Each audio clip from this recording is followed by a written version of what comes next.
계속해서 행복 시리즈 함께 나누고 있습니다. 오늘은 가족 이야기로 말씀을 열어볼까 합니다. 이번 주가 추석이어서요. 예전엔 대가족이었죠. 그때는 참 많이들 나셨던 것 같습니다. 여러분은 몇 번째이신가요? 몇 남 몇 녀 중에? 저는 3남매 중에 둘째입니다. 그리고 장남이고요. 그런데 재미있는 것은 한 부모 밑에 태어난 형제 자매들이라도 성격이 다 제각기 다르다는 거예요. 똑같이 배 아파서 낳는데, 심지어 쌍둥이들도 그렇더군요. 똑같이 배 아파서 낳는데 전혀 다른 성격을 가지고 태어납니다. 여러분, 왜일까요? 왜 같은 부모 밑에서 태어나고 같은 밥 먹고 같이 자랐는데 왜 그렇게 다른 성격의 사람, 성인으로 성장하게 되는 것일까요? 이에 대해서 학자들이 많은 연구를 했습니다. 결론을 제가 좀 말씀드리려고 하는데, 그 이유는 뭐냐면 아이들이 자라가는 과정 속에 부모님에게 인정받고 사랑받고자 하는 그 욕구가 사람을, 그 자녀들을 그렇게 만들어 간다라는 연구 결과를 얻게 됩니다. 먼저 첫 번째 나온 첫째, 장남부터 살펴보면, 첫째는 첫 번째로 태어났기 때문에 많은 사랑을 듬뿍 받고 자라게 되죠. 그런데 머지않아 그렇게 사랑 독차지했던 그 왕좌에서 내려와야 됩니다. 왜요? 좀 있으면 누가 나오죠? 둘째가 나오니까요.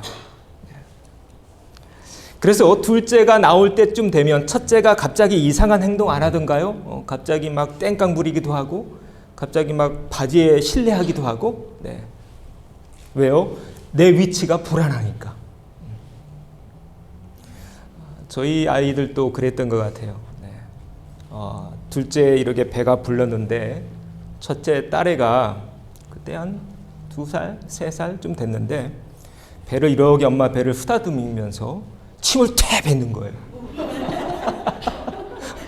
그러게 안 생겼죠? 아기 때 그랬어요. 여러분 안 살아보면 몰라요. 침을 퇴 뱉고 배를 톡 치는 거예요. 본능적으로 느끼는 거죠. 얘가 나오면 내 자리 뺏기니까. 그래서 둘째가 나올 때쯤 되면 첫째 아이가 그렇게 하지 않던 짓을 하게 되더라는 것입니다. 그러다가 첫째가 이제 동생이 나오니까 위기의식을 느껴요. 어떻게 사랑받을까? 근데 엄마 아빠가 자기를 칭찬해 줄 때가 언제냐면 내가 스스로 뭔가 할 때, 내가 스스로 뭔가를 해나가고 동생을 잘 챙겨주고 보살펴줄 때 칭찬을 받습니다. 그래서 첫째 아이는 그때부터 서서히 그렇게 인식하게 돼요. 아, 내가 뭔가 책임감을 갖고 동생을 잘 케어할 때 나는 사랑받는 존재구나. 그래서 첫째의 특징이 뭐냐면 책임감이 강해요. 그리고 동생들을 잘 돌보려고 합니다. 그렇게 자라는 과정 속에 자연스럽게 리더십이 키워진다고 합니다. 혹 우리 가운데 첫 번째로 태어나신 분 계시나요? 네, 있으세요? 네. 바로 이분들이 우리 사회를 이끌고 있는 분들입니다. 이 지구를 책임지고 있는 분들이 이 첫 번째로 나오는 사람들이라고 합니다. 자, 이제 둘째로 좀 넘어가 볼까요? 둘째가 이제 태어났습니다. 그래서 엄마 아빠의 사랑을 듬뿍 받습니다. 그런데 이 둘째도 그렇게 사랑받는 기간이 길지 못해요. 왜? 좀 있으면 셋째가 나오니까. 지금은 이제 셋째까지 낳는 시대가 아닌데요. 옛날에 많이 낳았죠. 그래서 둘째만이 가지고 있는 특징이 있다고 합니다. 여기서 둘째는 칠남매라고 하면 두 번째부터 여섯 번째가 다 둘째의 기질을 가지고 있는데요. 첫째는 첫째라는 이유에서 뭔가 많은 사랑을 받고 자랍니다. 막내는 막내라는 이유만으로 또 사랑을 많이 받고 자라요. 그런데 둘째는 이것도 저것도 아니에요. 단 한 번도 전폭적인 사랑을 받아본 그런 기억이 없습니다. 위로는 힘이 센 형한테 치이고 밑으로는 동생한테 치이고 이리 치고 저리 치이고. 그래서 둘째는 그때부터 머리를 쓰기 시작합니다. 아, 내가 어떻게 해야 이 세상에서 살아남을까? 그래서 직업을 보면 첫째는요, 전통적으로 인정받는 직업을 찾아간다고 합니다. 반대로 둘째는 이 첫째랑 싸우지 않아도 내가 살 수 있는 그런 직업. 그래서 둘째는 음악, 예술, 체육 이런 비전통적인 직업을 더 선호한다고 합니다. 그래서 둘째는요, 이 세상을 아주 창조적으로 만들고 아주 재밌게 만들어주는 분들이 둘째입니다. 혹시 둘째 계시나요? 네, 둘째. 네. 네, 그러시군요. 네, 이분들 때문에 이 세상이 재밌는 겁니다. 안 그러면 굉장히 힘들고 팍팍했을 텐데 이분들이 새로운 영역을 막 개척해 나가서 이 세상은 재밌어집니다. 자, 이제 막내를 좀 볼까요? 학자들이 다 연구해 놓은 그런 데이터인데요. 부모는 막내를 좀처럼 품에서 떠나보내려고 하지 않아요. 왜? 마지막이니까 그래요. 그래서 마지막 있는 모든 사랑을 누구한테 다 쏟아부어요? 막내한테 쏟아붓습니다. 그래서 막내는 자칫 잘못하면 응석바지로 자랄 확률이 큽니다.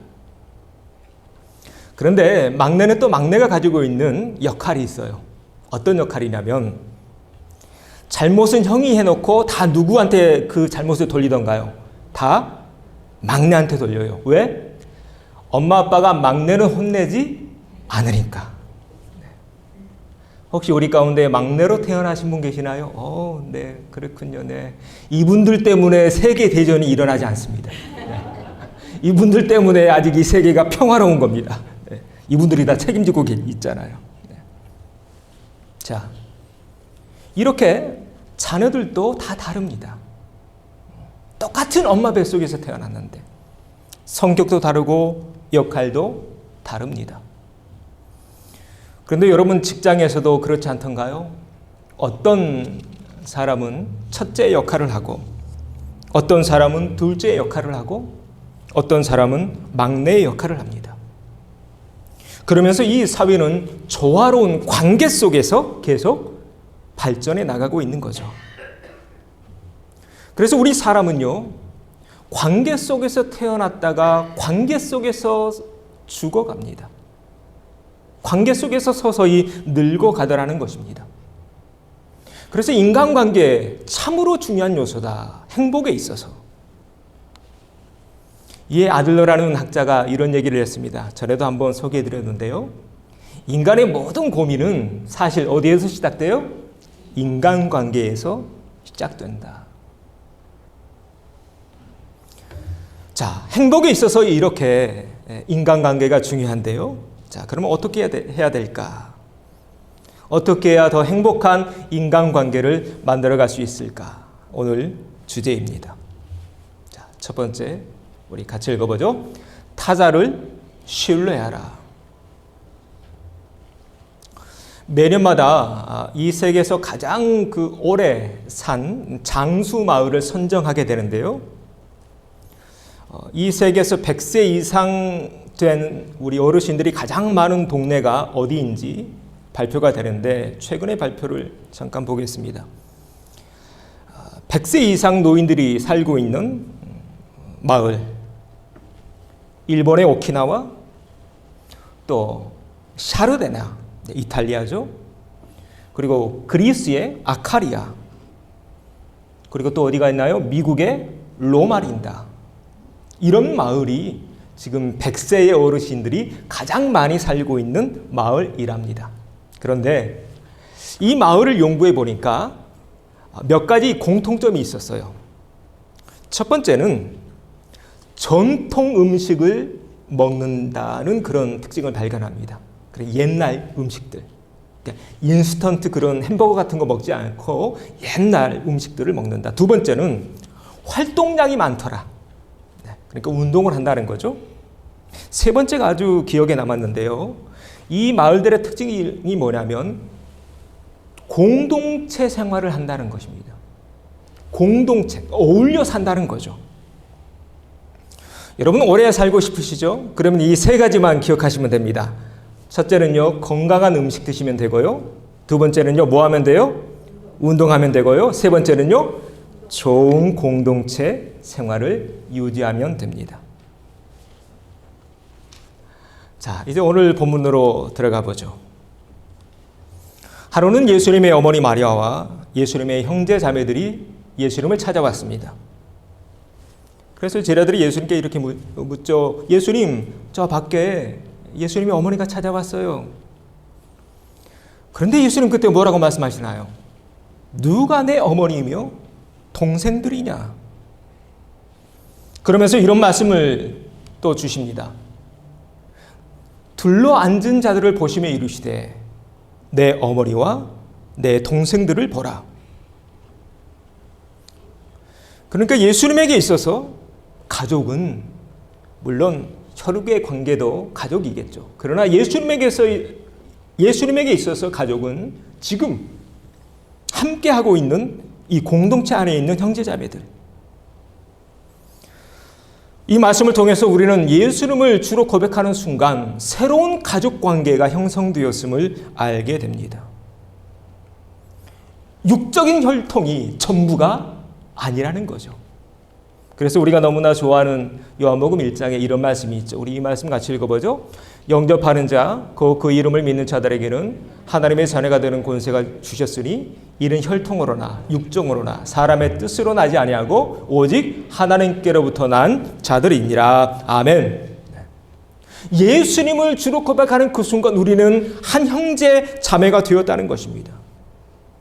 그래서 우리는 한 하나님을 우리는 믿습니다. 그 하나님을 우리는 뭐라고 부르나요? 하나님 아버지라고 부르죠. 하나님 아버지라고 부르고 있으니까 우리는 전부 다 형제 자매인 거죠. 여러분 행복하고 싶으십니까? 그러면 여러분 옆에 있는 형제 자매들을 둘러보십시오. 바로 여러분 곁에 있는 분들이 바로 여러분의 형제이고 여러분의 자매들입니다.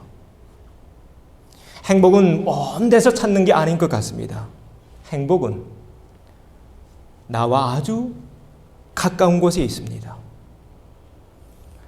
여러분 멀리 있는 사람한테도 물론 잘해야겠죠. 그러나 멀리 있는 사람한테만 잘하려고 하지 말고 가끔 보는 사람한테 잘하려고 하지 말고 지금 옆에 있는 사람들에게 더 잘하는 우리가 되어야 할 줄로 믿습니다. 우리가 모든 사람들을 소중하게 대해야 되지만 더욱 소중히 대해야 되는 존재는 바로 지금 내 옆에 있는 존재가 아닌가.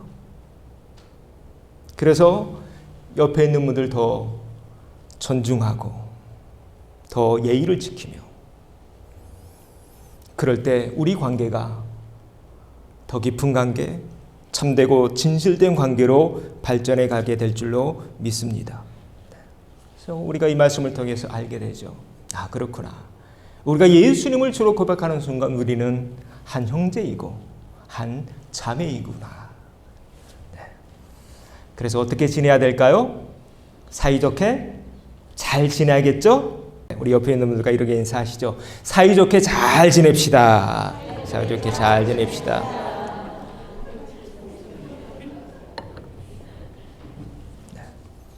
하나님이 우리에게 주신 선물 가운데 하나가 이것이 아니겠는가? 이 외로운 이민 땅에서, 미국 땅에서 한 교회 안에서 이렇게 만났다는 것 얼마나 참 귀하고 소중한 일일까? 자, 두 번째로 넘어가 보죠. 자, 우리 관계가 그렇게 좋은 관계가 돼야 되는데 어떻게 해야 좋은 관계가 될 수 있을까? 두 번째입니다. 같이 읽어보죠. 참된 인간관계는 대등함에서 시작된다. 자, 어디에서 시작돼요? 대등함. 이 단어 기억하십시오.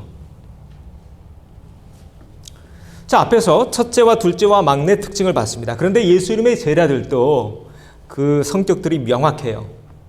예수님의 12제자 가운데 첫째의 역할을 했던 사람이 누굴까요? 수제자 베드로입니다. 그래서 베드로 리더십이 강하죠. 항상 앞에 서려고 합니다. 그런 고백, 주는 그리스도시요 하나님의 아들입니다. 이거 누가 한 고백인가요? 베드로였습니다. 예수님이 물 위를 걸어가시자 나도 걷게 해주세요 라고 말했던 사람 누구였나요? 또 베드로입니다. 예수님이 발 씻어주려고 하니까 나 이 발막 말고 목욕도 시켜주세요 라고 뜬금없는 말을 했던 사람도 베드로였습니다. 항상 앞장서죠. 이 첫째 특징입니다. 리더십이 강하더라. 자, 그러면 예수님이 12제자 가운데 맨 마지막 막내 역할을 했던 제자는 누굴까요? 사진 하나를 보여드릴게요. 지오토라는 작가가 그린 사진인데 예수님 품에 기대고 있는 한 청년이 보이나요? 네, 누굴까요? 네, 사도 요한입니다. 예수님이 가장 아끼고 사랑했죠. 왜 그랬냐면 다른 제자들은 나이가 다 많이 먹었어요. 예수님이 30이었잖아요. 그때 베드로는 벌써 40, 50 가까웠고요. 요한은요 10대 후반이었어요. 18, 19. 그래서 예수님이 챙기셨죠. 자, 베드로는 첫째의 기질, 요한은 막내의 기질이 있습니다. 그러면 둘째의 기질을 보이고 있는 제자들은 누구일까요? 첫째와 막내 뺀 나머지 10명이 전부 다 둘째의 기질을 가지고 있습니다. 그래서 둘째는요, 어떻게든 한번 첫째를 이겨보려고 해요. 그 장면이 나오죠. 예수님이 예루살렘 성전 들어가려고 할 때 세베대의 두 아들이 있어요. 누구와 누구? 야고보와 요한. 그때 어머니 데리고 와서 뭘 부탁했나요? 하나는 예수님의 오른편, 예수님의 왼편. 네. 사실 이 이야기는 뒤에서 누가 다 조종했냐면 베드로의 자리를 한번 노려보고 싶은 요한의 형 야고보가 한 일입니다. 어머니 데리고 와서. 결국 이로 인해서 어떻게 됩니까? 제자들 사이에서 분쟁이 일어나죠. 그렇게 끈끈했던 관계가 야고보가 높아지려고 하는 순간 그 가족이 깨지기 시작합니다. 여러분, 이 장면이 보여주는 교훈은 명확합니다. 대등함을 인정하지 않으려고 할 때, 동등함이 무너질 때 인간관계에서 결코 행복은 찾아올 수 없더라는 것입니다. 공동체 안에서 단 한 사람만이라도 나는 너보다 더 똑똑해, 내가 너보다 더 나아라는 이런 마음 가지고 있는 사람이 한 명이라도 있으면 이렇게 공동체가 깨질 수도 있음을 이 장면은 우리에게 말하고 있습니다. 이런 직장도 마찬가지고 가정도 마찬가지고 교회도 마찬가지인 것 같아요. 우리는 다 남자 아니면 여자죠. 누구는 남자이고 누구는 여자입니다. 그런데 내가 남자라고 해서 내가 여자보다 더 우월한가요? 그렇지 않죠. 여전히 과거의 그런 동양의 남존여비 사상에 젖어 있는 한 그 가정은 결코 행복할 수 없다는 것 우리는 잘 알고 있습니다. 교회 직분도 마찬가지입니다. 가끔 직분자 세울 때 교회가 소란스럽죠. 목회 20여 년 하면서 항상 보는 교회의 모습입니다. 항상 싸우더군요. 꼭 싸워요. 누구 세운다 그러면. 그런데 한번 생각해 보십시오. 교회의 직분이 뭘까요? 교회의 직분이 계급인가요? 아닙니다. 이거 꼭 기억하셔야 됩니다. 누군가는 평신도이고 누군가는 집사이고 누군가는 권사이고 누군가는 장로이고 누군가는 전도사 아니면 목사입니다. 우리 모두는 하나님 앞에서 다 대등합니다. 다른 게 있어요. 역할은 다릅니다. 여러분, 가정에서도 마찬가지죠. 아빠가 제일 높고 그 다음이 엄마고 2등이 엄마고 3등은 애들인가요? 그렇지 않습니다. 시대가 바뀌었습니다. 다 하나님 앞에서 똑같은 인간일 뿐입니다. 부족한 인간. 하나님 앞에 다 똑같은 대등한 존재이죠. 오늘 이 장면 여러분 꼭 기억하십시오. 신앙생활 하시면서, 교회생활 하시면서. 야고보가 그 마음속에 높아지려고 하는 그 마음이 들어갔을 때 이 제자들의 공동체는 분열될 수밖에 없었고 깨질 수밖에 없었다는 것. 이건 가정도 마찬가지입니다. 특히 우리 한국 남자들 저를 비롯해서 저를 비롯해서. 그래서 아들러라는 심리학자 제가 참 좋아해서 자주 인용하죠. 독실한 크리스찬입니다. 이 아들러라는 심리학자가 이런 말을 했습니다. 타인을 경쟁의 대상이 아니라 뭐로 봐야 돼요? 친구로 봐야 한다. 그 다음에 정말로 중요한 얘기를 하는데요. 우리 그 다음 같이 읽어보죠. 모든 것을 승패로 보게 되면 삶이 불행해진다. 여러분, 모든 것을 네가 높냐 내가 높냐, 모든 것을 승패로 보게 되면 삶이 불행해집니다. 가정에서도 마찬가지입니다. 여러 자녀들이 있죠. 그 자녀들이 서로 네가 높냐 내가 높냐 승패로 보면 불행해집니다. 여기에 친구라는 단어가 나오는데 어떤 관계를 친구라고 말하던가요? 친구는요, 서로를 대등한 관계로 인식할 때만이 친구 관계가 유지됩니다. 그러니까 같은 선상에 있다는 걸 서로 다 같이 느껴야 돼요. 그렇지 않고 누군가 하나가 나는 너보다 더 높아 그러면 친구 관계가 깨져버립니다. 타인을 경쟁의 대상이 아니라 친구로 바라봐야 한다. 그런데 우리에게는 하늘 보자 버리시고 내 친구가 되시려고 이 땅에 내려오신 분이 계십니다. 누구신가요? 예수님입니다. 예수님이 우리에게 이런 말씀을 하십니다. 우리 이 말씀 같이 읽어보죠. 이제부터는 너희를 종이라 하지 아니하리니 종은 주인이 아는 것을 알지 못함이라 너희를 친구라 하였노니. 친구라고. 여러분, 이거 대단한 겁니다. 어떻게 하나님의 아들이 우리랑 친구 먹을 수 있습니까? 친구 먹는다고 그러죠? 이게 가능한 일인가요? 그런데 하나님의 아들이신 예수님은 하늘 보자 버리시고 이 땅에 내려오셔서 우리의 뭐가 되어주셨어요? 친구가 되어주셨습니다. 그러면서 교회라는 공동체를 세우시죠. 그래서 우리는 예수님과도 친구가 되었고 옆에 있는 분들도 나의 친구인 거죠. 예수님의 이 삶을 본받을 수 있는 저와 여러분 되어지기를 소망합니다. 예수님이 모두에게 친구가 되어주셨듯이 우리도 우리 옆에 있는 분들에게 친구가 되어주는 우리가 되었으면 좋겠다. 이런 묵상을 해봤습니다. 이 그림 보이시나요? 예수님 품에 어린아이들 다 있죠. 성경에 그런 장면이 나와요. 예수님이 어린아이를 가슴에 품에 안으시죠. 들어 올리십니다. 왜 그러셨을까요? 들어 올리면 눈높이가 같아집니다. 이게 친구입니다. 눈높이가 같아지는 것. 이게 친구다. 우리 모든 교우들, 우리 비전이라는 이 공동체 안에서 서로를 더욱 존중히 여기고 귀히 여기며 친구로 대해가며 그렇게 사이좋게 지내는 우리 모두가 되어야 할 줄로 믿습니다. 우리 이렇게 옆에 있는 분들과 고백하죠. 내가 친구가 되어줄게요. 내가 친구가 되어줄게요.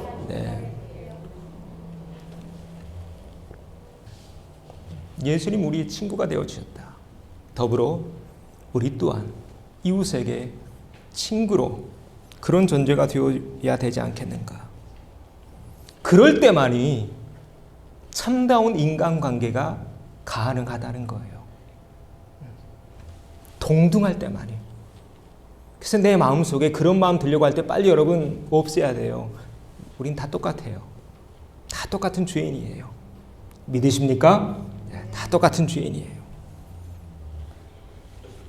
자, 세 번째로 넘어가 보죠. 같이 읽어봅니다. 믿어주되 끝까지 믿어주자.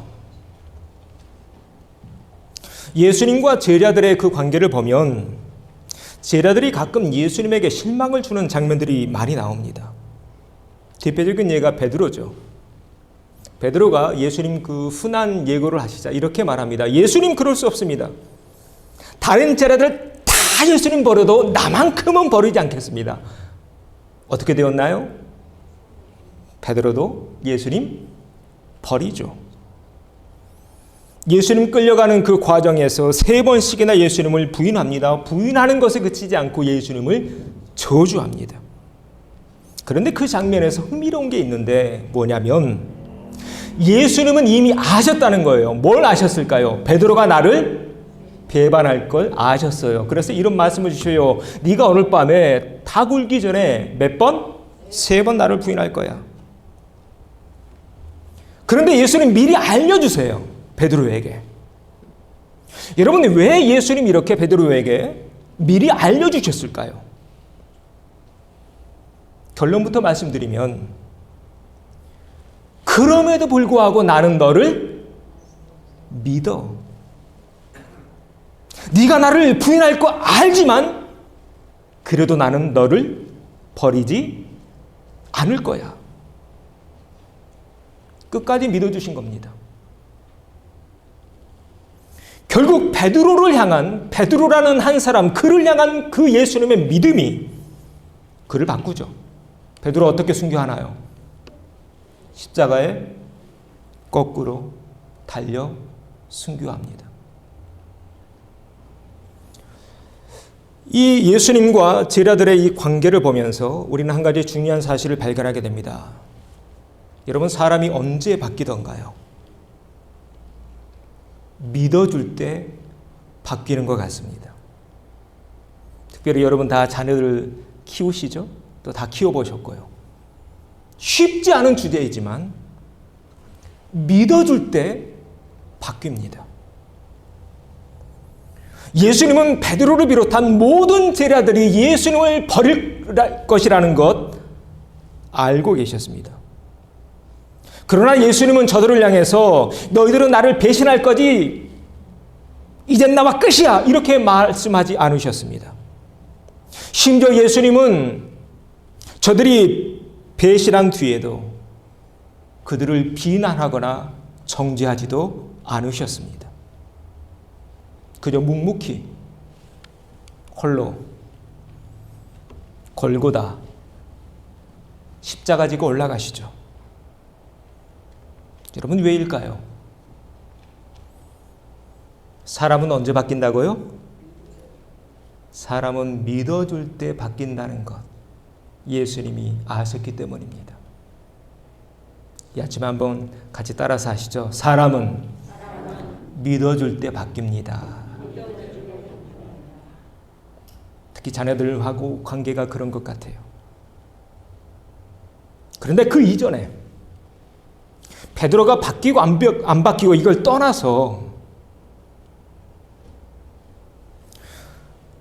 예수님은 그들이 여기까지 함께 동행해 줬다는 그것만으로도 예수님은 촉하셨을 것입니다. 예수님은 홀로 당신으로 이 지구에 뛰어드셨잖아요. 이 지구를 구하려고. 그래서 3년여의 공생애를 살아가시는데 그래도 그 3년여 동안 제자들이 함께 해줬잖아요. 그래서 외롭지 않으셨잖아요. 여러분, 지금 예수님 골고다 언덕 올라가고 있는데 예수님의 이 마음이 어떤 마음일 것 같습니까? 혹 제자들 미워하는 마음, 원망하는 마음, 니네들 나 배신했지, 이런 비판, 정죄, 이런 마음이었을까요? 아니었을 것 같습니다. 지금 골고다 언덕 올라가고 있는 예수님의 이 마음은 미움이나 원망이나 서운한 마음이 아니라 행복 가득한 마음으로 골고다 올라가고 계셨을 것입니다. 왜인가요? 그래도 3년여 동안 제자들 나와 함께 해줬잖아요. 십자가가 내 길이라면 나는 내 길 가면 되는 것이고, 제자들의 그릇이 아직 그것밖에 되지 않는다면 이 또한 내가 어떻게 할 수 있는 게 아니니까요. 그래서 예수님 기쁜 마음으로, 감사한 마음으로 골고다 언덕 올라가십니다. 이 성경은 예수님에 대해 이렇게 말합니다. 자, 이 말씀 같이 읽어보죠. 유월절 전에 예수께서 자기가 세상을 떠나 아버지께로 돌아가실 때가 이를 줄 아시고 세상에 있는 자기 사람들을 사랑하시되 언제까지? 끝까지 사랑하셨다. 여러분, 예수님의 사랑은 이런 사랑입니다. 사랑하되 끝까지 하는 사랑. 이 끝까지는 골고다 언덕까지입니다. 골고다 언덕 올라가는 그 마음에 미움이나 원망이나 배신에 대한 서운함 이런 마음 없었다는 것입니다. 끝까지 저들을 사랑하는 마음 가지고 올라가십니다. 끝까지 믿어주셨던 것입니다. 비록 나를 짓밟았지만, 나를 배반했지만. 여러분 행복하고 싶으십니까? 여러분의 길을 가십시오. 다른 사람이 가라고 하는 길이 아니라 내 길을 가십시오. 그리고 내 길을 가는 중에 옆에 있는 사람들 믿어주십시오. 경쟁 상대가 아니라 친구로 여겨주십시오. 여러분, 이 지구상의 인구가 몇 억쯤 되는 것 같습니까? 제가 학교 다닐 때만 해도 50억, 60억 그랬어요. 지금 몇 억쯤 되는지 아십니까? 78억 7천만입니다. 오늘 아침 통계입니다. 이 78억 7천만의 그 인구 가운데, 그 사람들 가운데 내 인생길에서 지금 내 옆에 나와 함께하고 있다는 이것 하나만으로도 그 사람을 더욱 귀히 여기고 더욱 사랑하고 더욱 신뢰하고 살 만한 충분한 이유가 아닐까요? 예수님 우리를 사랑하시되 끝까지 사랑하셨습니다. 쉽지 않은 주제지만 우리가 예수님을 닮아가는 사람들이잖아요. 바라기는 예수님의 이 삶을 닮아가는 저와 여러분 되어지기를 소망합니다. 끝까지 사랑하며 살아가는 우리 공동체 되어지기를 소망합니다. 우리 옆에 있는 분과 이렇게 인사하시죠. 끝까지 사랑하며 삽시다. 네. 오늘 행복 시리즈 5번째 시간이었는데요. 더욱 사랑하고 더욱 이해하고 더욱 신뢰하는 우리 가정들 되셔서 더욱 행복한 아름다운 가정 이루어가는 우리 모두가 되어지기를 주의 이름으로 축원합니다.